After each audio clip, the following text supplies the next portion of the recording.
Hello and welcome back to the channel. If you watched the previous episode of the Lakehouse Build series, you would have seen us installing the roof trusses over the 3-season porch. If you haven't seen that episode, be sure to subscribe to the channel and check out the playlist to find it. This episode is all about the Tall Rake Wall that will have lots of windows and doors to take advantage of the terrific lakefront views. This inherently creates structural integrity issues with a wall this tall.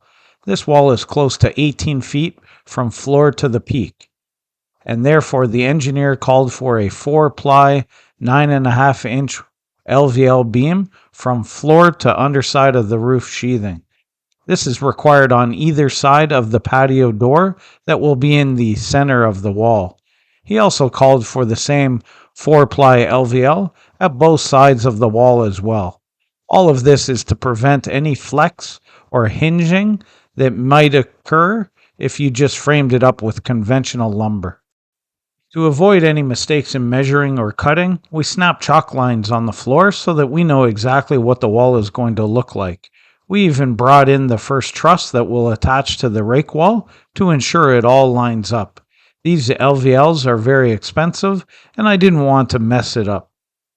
We start by cutting the 12-12 pitch angle at the peak and set it on the chalk line and then mark where it intersects the vertical section of wall. I can then cut it to the proper length.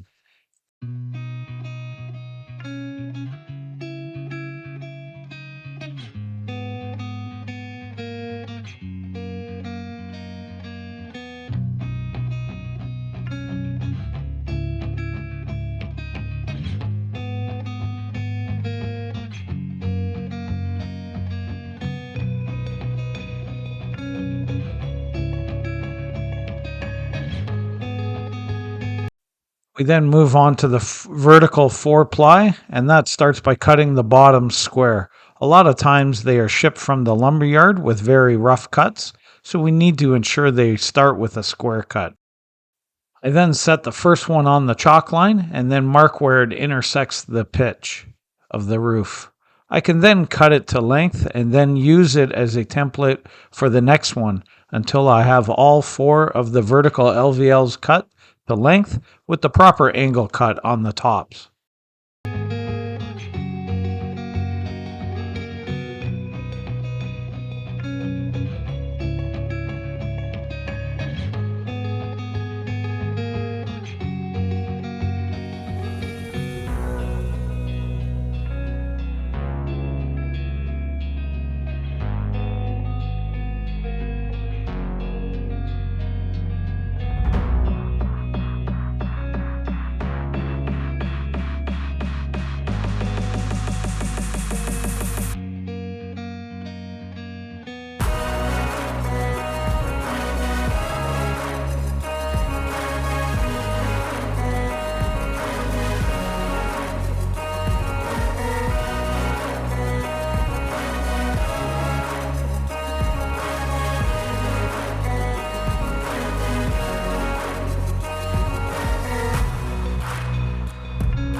We get the 4 vertical LVLs cut, and then it starts to rain. We can see the dark clouds rolling in, so we decide to pack up the tools and head for cover. Here you can see we are starting to put together the 4-ply sections of LVL.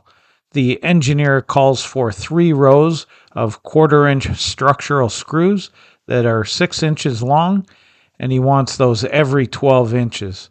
I use the pipe clamp to bring the plies together and then drive the 3 screws from alternating sides and continue working my way from the bottom to the top. This wall is going to have a lot of screws. While I am putting screws in this side, Catherine is marking the other section with the 12-inch increments.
We snap 3 lines on each side so that the screws are all in line and look consistent. A bit of my OCD coming through here.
While I am busy installing all of these screws, why don't you take a moment to subscribe to the channel?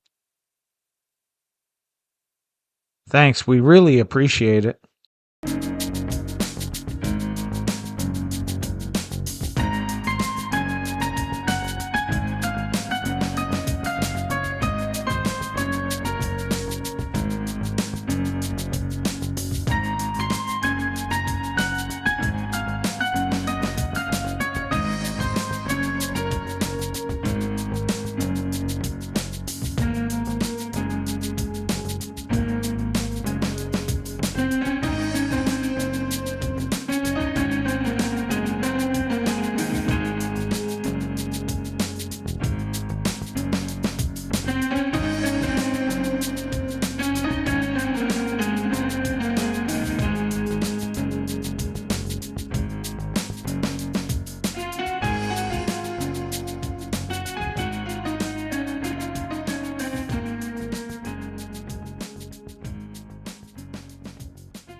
With the 4-ply LVL screwed together, I can start to nail on the jack studs that will make up the window openings on either side of the door.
With the long 4-ply LVLs that go on either side of the door complete, we could then turn our attention to the 4-ply LVLs that make up the ends of the wall. Again, these need 3 rows of the 1/4-inch structural screws that are 6 inches long and are placed every 12 inches.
With the one end complete, we could turn our attention to the other side.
With all of the plies screwed together, it was now time to assemble the wall.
It was now time to put the headers above the windows and doors. These aren't really carrying any weight as the 4-ply LVLs go from floor to ceiling and the trusses will sit on the outside walls. So these headers are more about giving space above the windows and doors for trim. We will have another row of windows above these headers.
Here you can see this next row of windows starting to take shape.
For the center section, we add a second window above the door, so we're just filling in the framing here.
With the second window framed in, we add another header so that we can fill in the rest of the space with the vertical framing.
With all of the framing complete in this wall, we could then measure and snap a chalk line for where the zip sheathing will go.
With all of the zip sheathing complete, we could turn our attention to the two side walls that will flank the tall rake wall.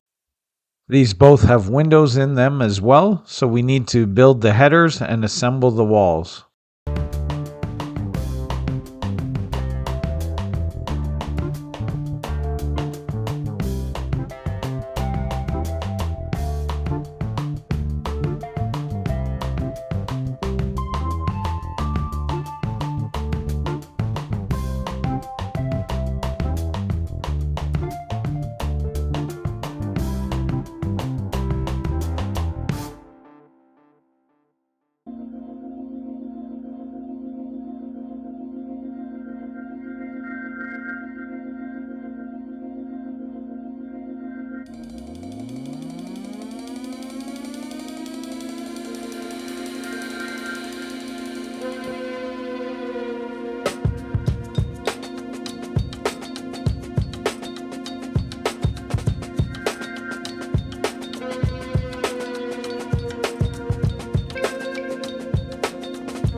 Bob makes quick work of grabbing the necessary lumber we need to build the walls and bring it over to the house.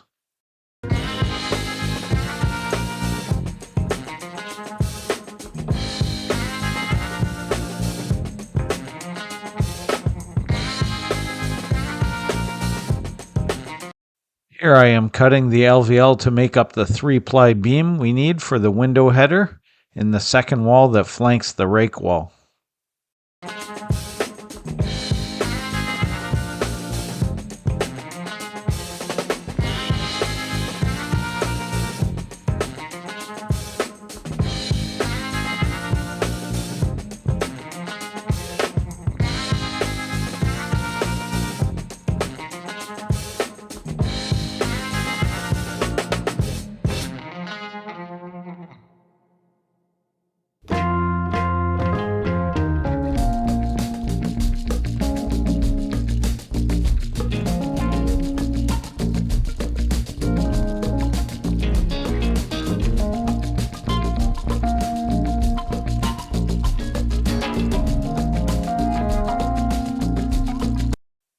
With all of the lumber cut, it was time to assemble the wall.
Today is crane day. We knew we had to bring in a crane to lift this tall rake wall, and at the same time we decided to also get him to fly the trusses in and stage them on the walls to make it easier for us to assemble the roof.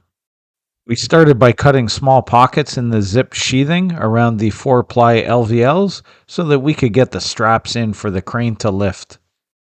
The crane operator said that the wall was over 3,500 pounds to lift, and that wasn't even the full weight, as it was more a tilt into position than an actual lift off the ground.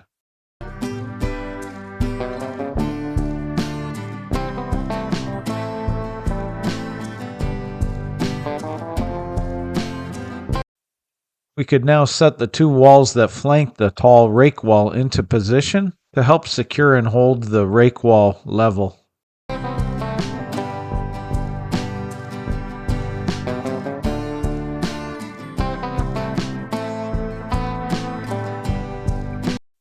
With the bottom of the wall secure, I use a pipe clamp to bring the wall in line with the adjacent wall and level it all out.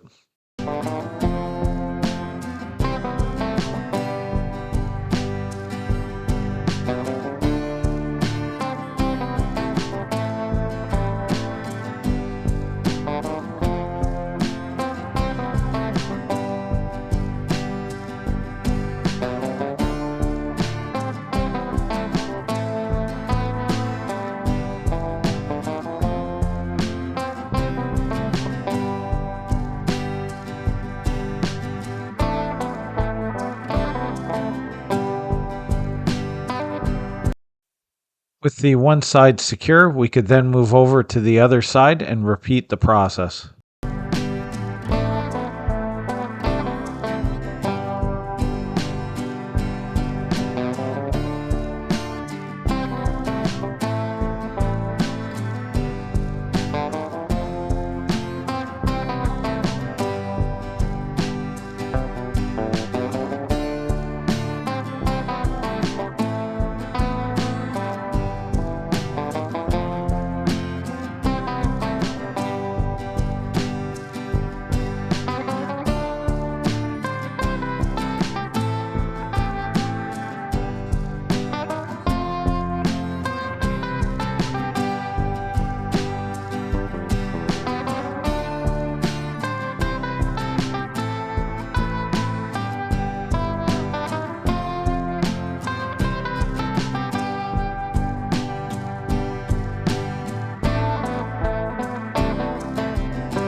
We noticed that this corner of the wall was flexing when I used the pipe clamp to try and push out the tall rake wall, so we add a second brace to the corner to help firm it up.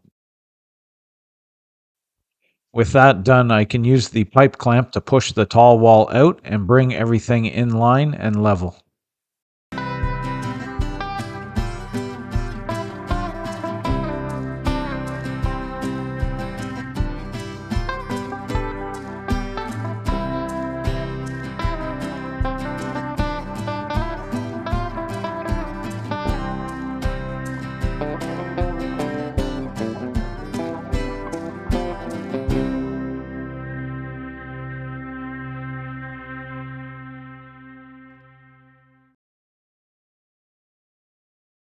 Next, we bring in the longest 2x6s we have and use those to brace the center section and ensure the tall wall doesn't move.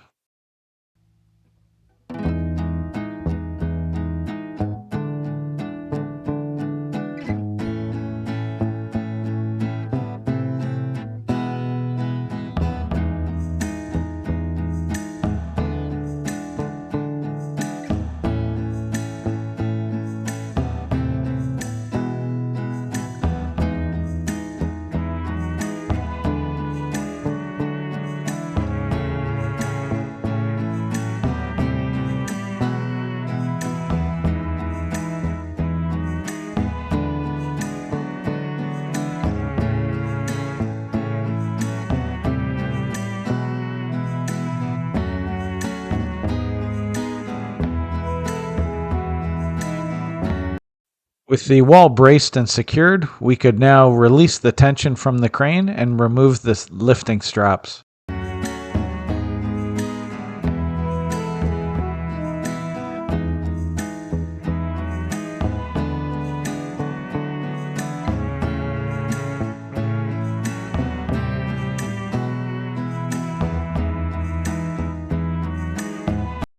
It was now time to stage the roof trusses for lifting onto the top of the walls, which should help us in assembling the roof.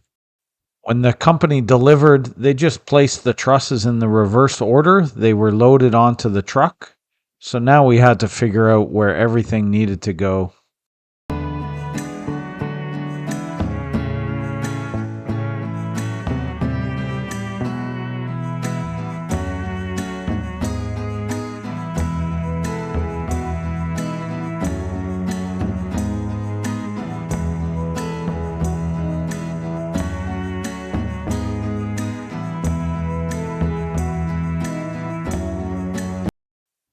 Catherine and I had assembled a bunch of these T-braces that we were using to help keep the trusses level with the top of the wall.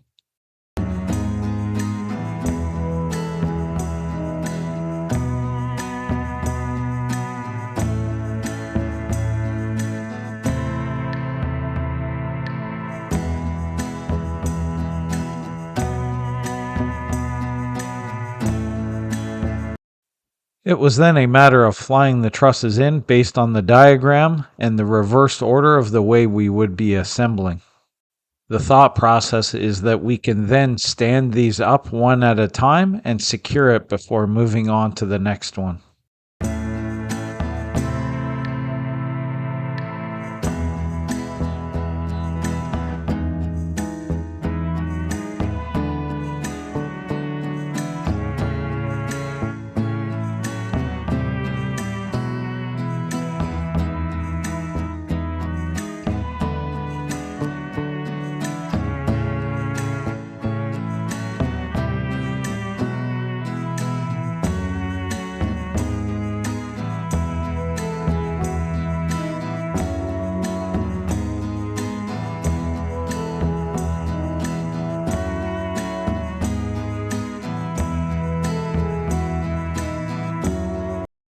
We were running out of the T-braces, so we quickly made a few more before flying in the next batch of trusses.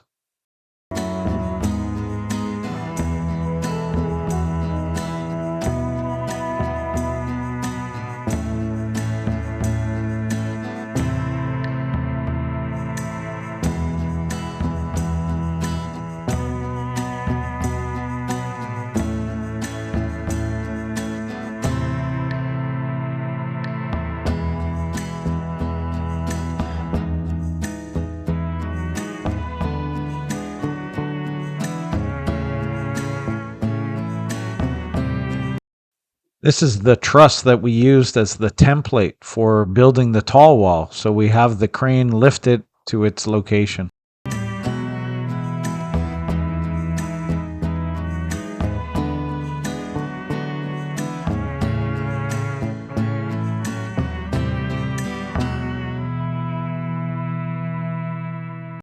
We then realize, of course, that if we leave it here, it will be on the bottom of the pile, so we need to lift it out and put it at the top of the pile and bring it all in at once.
Here's the one that almost landed at the bottom of the pile. I am glad we caught that before it turned into a big issue.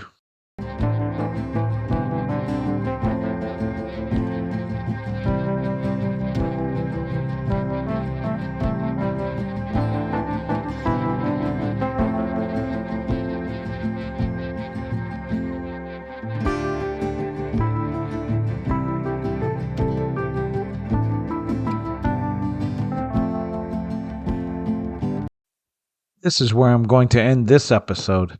Come back and check out the next one as we continue the Lakehouse Build series. Please drop a comment below, give it a thumbs up, and subscribe to the channel. Thanks for watching.